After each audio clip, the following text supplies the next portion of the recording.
Welcome to எங்கள் வீட்டு kitchen. இது வரைக்கும் எங்கள் வீட்டு கிச்சன் சேனலை சப்ஸ்கிரைப் பண்ணாத நண்பர்கள், தோழிகள், சகோதரிகள் சப்ஸ்கிரைப் பண்ணிக்கோங்க. பக்கத்தில் இருக்க பெல் ஐக்கானையும் கிளிக் பண்ணிட்டீங்கன்னா நான் போடுற வீடியோஸ் உங்கள் மொபைலுக்கு உடனே வரும். நீங்கள் உடனே ஓப்பன் பண்ணி பார்க்கலாம். வாங்க நம்ம கிச்சனுக்கு போகலாம்.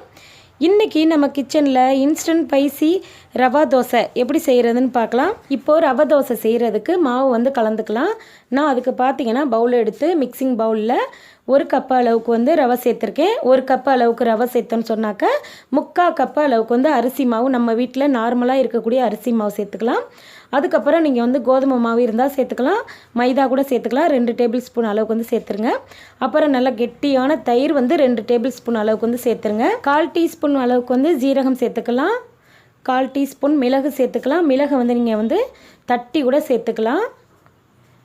அதுக்கப்புறம் பார்த்திங்கன்னா நல்லா ஒரு துண்டு இஞ்சியை இது போல் நல்லா துருகி சேர்த்துக்கோங்க. இல்லைன்னா இஞ்சி பேஸ்ட்டு இருந்தால் கூட நம்ம சேர்த்துக்கலாம்.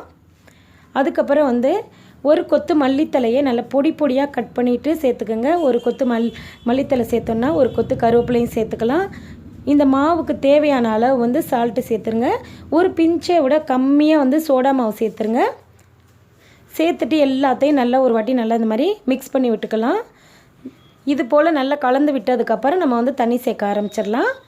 நான் இதுக்கு பார்த்தீங்கன்னா கரெக்டாக 3 கப் அளவுக்கு தண்ணி சேர்க்குறேன்.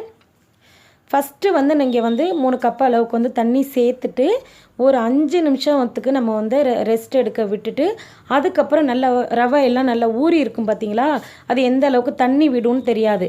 அதுக்காக வேண்டி 5 நிமிஷம் நம்ம மூடி போட்டு நல்லா மூடி வச்சுட்டு அதுக்கப்புறம் நம்ம எந்த அளவுக்கு தண்ணி நல்லா இலகலாக விட்டுருக்குன்னு பார்த்துக்கிட்டு நம்ம மறுபடியும் தண்ணி சேர்க்கலாம். பாருங்கள், எனக்கு இந்த அளவுக்கு நல்லா தண்ணி தெளிஞ்சு வந்திருக்கு. இந்த அளவுக்கு ரவை தோசை ஃபஸ்ட்டு 3 கப் அளவுக்கு தண்ணி சேர்த்தோம். இப்போ 2 கப் அளவுக்கு தண்ணி சேர்க்கணும். அப்போ தான் நல்லா தண்ணியாக இருக்கும். இது தாங்க பக்குவம். இந்த அளவு நல்லா தண்ணியாக இருக்கணும். அதுக்கப்புறம் பார்த்திங்கன்னா ஒரே ஒரு பெரிய வெங்காயத்தை நல்லா பொடி பொடியாக கட் பண்ணிவிட்டு சேர்த்துக்கலாம்.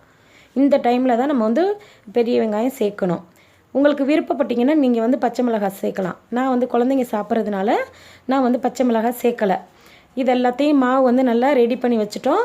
இப்போ கேஸ் ஆன் பண்ணி தோசைக்கல் வச்சு அதில் 1/4 டீஸ்பூன் அளவுக்கு எண்ணெய் சேர்த்துட்டு பாருங்கள், இந்த அளவுக்கு நல்லா அப்படி தண்ணியாக இருக்கணும். இப்படி அள்ளி ஊற்றுனோம்னா இதே மாதிரி அங்கங்கே பபிள்ஸ் வரும், இப்படி ஓட்டை ஓட்டையாக இருக்கும்.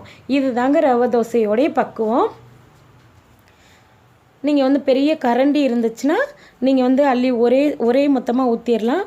அப்படி குட்டி கரண்டி இருந்துச்சுன்னா கிண்ணத்தில் கூட நீங்கள் ஒரே டைமில் தான் நம்ம ஊற்றணும். இப்படி அள்ளி ஊற்றினோம்னா சரியாக வராது.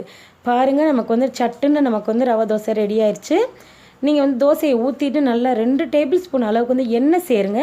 அப்போ தான் தோசை நல்லா மொறுன்னு சாப்பிட்றதுக்கு ரொம்ப சுவையாகவும் இருக்கும். இதே பக்குவத்தில் நீங்கள் ஒரு முறை செஞ்சு பாருங்கள், ரொம்ப சூப்பராக இருக்கும். இப்போ வெந்து ரெடி ஆயிடுச்சு. இதை ஒரு பிளேட்டுக்கு மாற்றிடலாம். அடுத்து ஒன்று ஊற்றி காட்டுறேன் பாருங்கள். நல்ல மலைச்சாரல் மாதிரி இதே மாதிரி ஊற்றுங்க. ரவை தோசை இப்படி தாங்க ஊற்றணும். அங்கங்கே ஓட்டை இருக்கும். நல்ல தண்ணியாக இருந்தால் தான் நமக்கு இந்த பக்குவம் வரும். நம்ம போட்டிருக்க அளவு பார்த்திங்கன்னா இஞ்சி, ஜீரகம், மிளகு இதெல்லாம் ரொம்ப சூப்பரான டேஸ்ட்டு.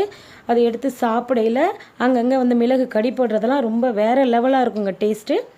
பாருங்கள், நம்ம போட்டிருக்க அளவுக்கு எனக்கு கரெக்டாக பார்த்திங்கன்னா எனக்கு 6 தோசை கிடச்சிச்சுங்க. பாருங்கள், நான் தேங்காய் சட்னி, கார சட்னி, சாம்பார் இதோடு நான் வச்சு நான் சாப்பிட போகிறேன். ஹோட்டல் ஸ்டைலில் ரவா தோசை ரெடி பண்ணிட்டோம். இதே மாதிரி நீங்களும் செஞ்சு சாப்பிட்டு பார்த்து எப்படி வந்துச்சுன்னு சொல்லுங்கள்.